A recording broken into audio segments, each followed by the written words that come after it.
السلام علیکم، welcome to our channel بیا اور مالا۔ کہانی سے پہلے if you are new on our channel and you haven't subscribed yet تو ہمارا چینل بیا اور مالا سبسکرائب کیجیے and do not forget to press the bell icon. منگنی کے بعد میں بہت پریشان تھی۔ امی اور خالہ بھی آزردہ تھیں، مگر ابو کے آگے کسی کی نہ چلی۔ انہوں نے دانش کی بجائے میرا رشتہ محب خان سے کر دیا۔ میں لڑکی تھی، دکھ سہنا اور کچھ نہ کہنا ہم بے زبانوں کی گھٹی میں پڑا تھا۔ دانش کا بھی برا حال تھا، جبکہ وہ ابو کا پیارا بھتیجا تھا اور میرا رشتہ اسی سے طے کیا جانا تھا۔ والد اور چچا کا خواب تھا کہ دانش آفیسر بنے۔ ان دونوں کے اصرار پر وہ کیڈٹ بھرتی ہو گیا، لیکن سال بعد اکیڈمی چھوڑ کر گھر آ گیا۔ سبھی نے سمجھایا مگر اس نے کسی کی نہ سنی۔ کہا کہ اکیڈمی کے 4 سال مکمل کرنا اس کی بس کی بات نہیں۔ اس کا اپنا خواب تو مصور بننا تھا۔ اس جواب پر والد صاحب ناراض ہو گئے۔ صاف کہہ دیا کہ تم نے روشن مستقبل کی راہ سے فرار اختیار کر لیا ہے تو یاد رکھنا کہ میں اب تمہیں اپنا داماد بھی نہیں بناؤں گا۔ دانش نہ صرف میرے چچا بلکہ میری خالہ کا بھی بیٹا تھا۔ دونوں بہنوں کی شادی دونوں بھائیوں سے ایک ہی گھر میں ہوئی تھی۔ دانش کا شوق تھا کہ وہ آرٹسٹ بنے، پینٹنگ عمدہ بنا لیتا تھا۔ اس کا رجحان مصوری کی جانب تھا۔ اس نے اپنے والد اور تایا کے خواہش کے برعکس ایک آرٹ کالج میں داخلہ لے لیا۔ وہ سمجھ رہا تھا کہ ابو اسے والہانہ پیار کرتے ہیں، یہ وقتی غصہ ہے، جلد ہی مان جائیں گے۔ لیکن میرے ابو نے مان کر نہ دیا اور میری منگنی اپنے ایک کزن کے بیٹے محب سے کر دی، جس نے مقابلے کا امتحان پاس کیا تھا اور آفیسر بن چکا تھا۔ محب سے میری منگنی کے بعد دانش نے ہنسنا بولنا یہاں تک کہ کھانا پینا بھی چھوڑ دیا۔ میں بھی اس رشتے پر خوش نہ تھی۔ دانش کی جدائی کے خیال سے ہی دل ڈوبا جاتا تھا۔ ہم سب ایک ہی گھر میں رہتے تھے۔ ابو اور چچا 2 ہی بھائی تھے۔ میری منگنی ہو گئی تو میں نے دانش کے کمرے میں جانا چھوڑ دیا اور اس سے بات چیت بھی کم کر دی۔ اس بات کا اسے بے حد دکھ تھا، مگر میں کیا کرتی؟ امی کا یہی حکم تھا۔ وہ نہیں چاہتی تھیں کہ دانش کو میری طرف سے کوئی غلط فہمی رہے اور میری شادی کے موقع پر کوئی مسئلہ کھڑا ہو جائے۔ ایک گھر میں رہتے ہوئے جب میں نے اس سے ترک کلام کیا تو وہ بہت بے چین ہو گیا۔ ہر روز کھڑکی سے ایک پرچہ میرے کمرے کے اندر ڈال جاتا جس پر کوئی درد بھرا شعر لکھا ہوتا۔ میں پڑھ کر پھاڑ دیتی مگر جواب نہ دیتی۔ جانتی تھی اگر ایک بار جواب دیا تو یہ سودا مہنگا پڑ جائے گا اور روز جواب کی ایک امید باندھ دے گا۔ میں نے امی کو بتا دیا کہ دانش اتنا نڈر ہو گیا ہے، روز المیہ اشعار لکھتا ہے۔ کسی دن کسی کے ہاتھ یہ پرچہ لگ گیا اور ابو کو پتہ چل گیا تو میرا برا حشر ہوگا۔ امی نے دانش کو سمجھایا اور خالہ سے بھی بات کی۔ دونوں نے مل کر انہیں سمجھایا کہ بیٹا تم خود کو سنبھالو، تمہارے تایا کی جو مرضی ہوتی ہے ہمیں وہی کرنا ہوتا ہے۔ تم نے حقیقت سے سمجھوتا نہ کیا تو گھر میں بدمزگی پیدا ہوگی اور ہمارا خاندان بکھر جائے گا۔ میری اور اپنی امی کی بات سن کر وہ خاموش رہا، مگر دل پر اسے قابو نہ تھا۔ ایک ہفتہ بعد پھر وہی پرچے بازی شروع کر دی۔ والد صاحب نے میری شادی کی بہت جلد تاریخ رکھ دی۔ میں نے سوچا کہ فی الحال دانش کو اس کے حال پر چھوڑ دوں، وہ اپنا اس طرح غم غلط کر رہا ہے، کچھ کہا تو کہیں کوئی اور غلط عمل نہ شروع کر دے۔ کچھ دنوں بعد اس نے میرے لیے ایک نئی پریشانی پیدا کر دی۔ پرچوں پر لکھتا اگر جواب نہ دیا تو بھوک ہڑتال کر دوں گا۔ پھر واقعی اس نے بھوک ہڑتال کر دی۔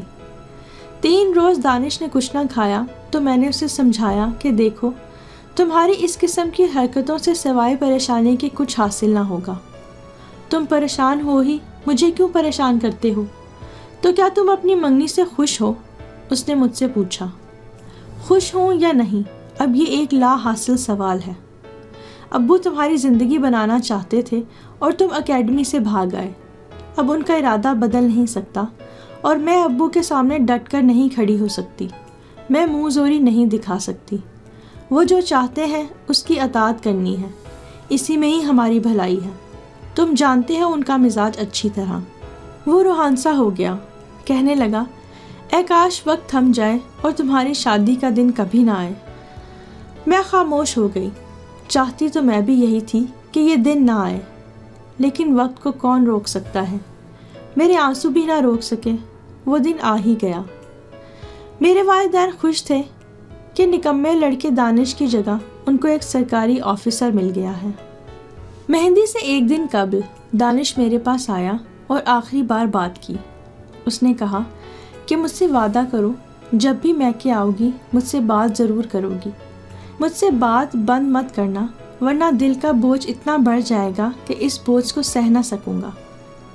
گھبرا کر میں نے وعدہ کر لیا کہ میں ضرور تم سے بات کیا کروں گی۔ تم فکر مت کرو، لیکن تم بھی وعدہ کرو کہ کبھی مجھے خط نہ لکھو گے، کیونکہ یہ خط میری زندگی برباد کرنے کا سبب بن سکتے ہیں۔ یہ آخری وعدہ کر کے ہم دونوں جدا ہوئے تھے۔ میری شادی ہو گئی۔ بابول کے گھر سے خانے وال آ گئی۔ سسرال والے بہت اچھے لوگ تھے۔ محب آفیسر تھے۔ وہ بہت نفیس انسان تھے، اصول پسند، نرم گفتار، جو ملتا ان کا گرویدہ ہو جاتا۔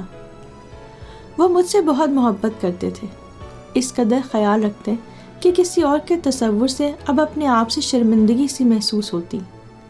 سوچتی، جب اللہ تعالیٰ نے اتنا اچھا پیار کرنے والا خوش شکل شریک حیات دے دیا ہے تو کیوں نہ اس انعام کی قدر کروں۔ اپنے شوہر سے بے وفائی کا تو سوچ بھی نہ سکتی تھی۔ وہ دل و جان سے مجھ پر نثار ہوتے تھے۔ سچ کہتی ہوں کہ جتنی محبت محب نے مجھے دی، شاید ہی کسی عورت کو اس کے خاوند سے ملی ہو۔ محب کی نفاست اور شدید محبت کو دیکھتے ہوئے میں مجبور ہو گئی کہ ماضی کی یادوں کو بھلا دوں اور کلی طور پر ان کی ہو کر رہوں۔ دانش میرے ذہن سے یکسر نکل گیا، لیکن شاید وہ دیوانہ تھا اور مجھے بھلا نہ سکا۔ وہ میرا شدت سے انتظار کرتا کہ کب میں میکے آؤں گی اور وہ مجھے دیکھے گا۔ ایک نظر کا دیدار ہی بس اس کی زندگی تھا۔ خانے وال سے میرا شہر دور نہ تھا، پھر بھی میکے جانے سے کترانے لگی تاکہ دانش کو صبر آ جائے۔ جب میکے جاتی تو وہاں بڑے والہانہ انداز سے آ جاتا جہاں میں بیٹھی ہوتی۔ یہ بات میرے والدین کو اچھی نہ لگتی تھی۔ وہ نہیں چاہتے تھے کہ ان کی بیٹی کی پرسکون زندگی میں اس جذباتی اور بیوقوف لڑکی کی وجہ سے کوئی خلل پڑے۔ بے شک محب کو دانش کی جذبات کا علم نہ تھا اور مجھ پر شک کرنے کا تو سوال ہی پیدا نہ ہوتا تھا۔ وہ جب بھی میرے میکے آتے تو سبھی سے کھلے دل سے ملتے، لیکن کسی کا والہانہ انداز دوسروں کی نگاہوں سے زیادہ دنوں تک چھپا نہیں رہ سکتا۔ ایک روز عید کے موقع پر امی نے میری اور محب کی دعوت کی۔ ہم پہنچے تو دانش نے کالج سے چھٹی کر لی۔ محب نے اس کے ساتھ خوش دلی سے بات کی۔ چاہیے تھا کہ وہ دعا سلام کر کے چلا جاتا، لیکن نہیں گیا، بلکہ ڈٹ کر ہم سب کے درمیان بیٹھ گیا۔ ابو نے اس بات کو محسوس کیا اور کہا کہ بیٹا تم کیوں یہاں بیٹھ کر وقت ضائع کر رہے ہو، جاؤ جا کر اپنی پڑھائی کرو۔ ابو کے اس طرح ٹوکنے پر دانش نے اپنی سخت بے عزتی محسوس کی۔ میں جانتی تھی وہ صرف مجھے دیکھنے کے لیے آتا ہے، مجھے دیکھ کر اس کو سکون مل جاتا تھا، لیکن والد صاحب کے خیال میں اس کے دل میں وہ مرض تھا کہ جس کا علاج کسی کے پاس نہیں تھا۔ وہ نہیں چاہتے تھے کہ کسی دن ان کی پوزیشن داماد کی نظروں میں خراب ہو، محض اس احمق لڑکے کی بے وقوفی کی وجہ سے۔ جب اس پر ابو نے اپنے پوشن پر آنے پر پابندی لگا دی تو وہ سخت مضطرب رہنے لگا۔ اس نے امی سے کہا کہ خالہ میں کسی بری نیت سے نہیں آتا، ہمارا ایک ہی گھر ہے، جب عالیہ آتی ہے تو اسے ایک نظر دیکھ لیتا ہوں، مجھے سکون مل جاتا ہے۔ غلطی آپ سب لوگوں کی ہے، ہم دونوں کو پہلے ہمارے بچپن میں ایک دوسرے سے منسوب کر دیا اور پھر اچانک تایا ابو نے اپنا فیصلہ بدل لیا، یہ نہ سوچا کہ ہمارے دلوں پر کیا گزرے گی۔ اسے اپنے ابو یعنی میرے چچا سے بھی سخت شکایت تھی کہ انہوں نے اپنے بڑے بھائی کی مرضی دیکھی لیکن اپنے بیٹے کا خیال نہیں کیا۔ امی کو دکھ تو تھا لیکن وہ اس کی حوصلہ افزائی کرنا نہیں چاہتی تھی۔ انہوں نے اسے سمجھایا کہ تمہیں مصور بننا تھا تو اب مصور بنو، باقی باتیں بھلا کر اپنے مقصد کی طرف دھیان دو۔ خالہ مصور بننا غلط تو نہیں، یہ ایک اعزاز کی بات ہے، اور میں آپ کو ایک بڑا مصور بن کر دکھاؤں گا۔ اللہ تمہیں کامیاب کرے بیٹا، جب تم منزل کو پالو گے تو سب تمہاری توقیر کریں گے۔ ابھی تم منزل سے بہت دور ہو، ناحق وقت کا ضیاع کر کے اپنی منزل کھوٹی کر رہے ہو۔ امی کی باتیں سن کر وہ مایوس ہو گیا، جیسے اسے کسی غم گسار کی ضرورت تھی، لیکن اسے وہ غم گسار نہیں ملا۔ اب وہ تمام وقت اپنے کمرے میں پڑا رہتا۔ چچی یعنی میری خالہ اسے دیکھ کر روتی رہتی اور کڑتی رہتی۔ اس کی یہ کیفیت دیکھ کر میں نے میکے جانا ہی ترک کر دیا۔ سوچا میں بیاہتہ ہو چکی ہوں، اب اس کا مجھے یوں ایک نظر دیکھنے کی خواہش کرنا بھی گناہ ہے۔ میرے دیدار سے اس کو سکون ملتا ہے، یہ اس کا خیال تھا، لیکن اصل میں اس کی اندر کی آگ اور ہوا ہو جاتی ہے۔ یہ ادراک شاید اس کو نہ تھا، مجھے تو تھا۔ اس سے بات چیت ترک کر چکی تھی۔ جب امی نے ڈانٹ دیا تو وہ ہر طرف سے مایوس ہو گیا۔ اس کا عجیب فلسفہ تھا کہ تم سے 1-2 لمحے بات کرتا ہوں، بھلا بات کر لینے سے تمہارا کیا جاتا ہے، جبکہ مجھے قرار آ جاتا ہے۔ میں نے سمجھایا کہ اب ہوش میں آ جاؤ، ورنہ عمر بھر میری شکل نہ دیکھ سکو گے۔ تم جس کو قرار سمجھتے ہو وہ قرار نہیں بلکہ بے قراری ہے جو تمہیں اور بے چین کرتی ہے۔ مجھے اپنے کزن پر طرز بھی آتا، کیونکہ اس کا خود پر بس نہ چلتا تھا۔ آخری حل بس یہی تھا کہ اپنی ازدواجی زندگی بچانے کی خاطر میکے سے مکمل ناطہ توڑ لوں، آنا جانا بالکل ترک کر دوں۔ محب کہتے تم بھی کتنی سنگ دل ہو گئی ہو، اپنے والدین اور بہنوں سے ملنے نہیں جاتی، وہ کیا سوچیں گی؟ میں مسکراتی اور کہتی آپ کے ہوتے ہوئے مجھے کسی اور کی چاہت نہیں چاہیے۔ جب سال بھر میکے نہ گئی تو مجھ کو دیکھے بنا دانش کی حالت غیر ہو گئی تھی۔ وہ دل کے ہاتھوں مجبور ہو کر ایک روز خود ہمارے گھر چلا آیا۔ اس نے میرے دیور سے دوستی کر لی۔ اس کا جنون روز بروز بڑھتا جا رہا تھا۔ وہ میرے دیور سے ملنے آتا اور 2-3 روز ٹھہر جاتا۔ امی ابو کو علم نہ تھا کہ وہ میرے گھر تک پہنچ گیا ہے۔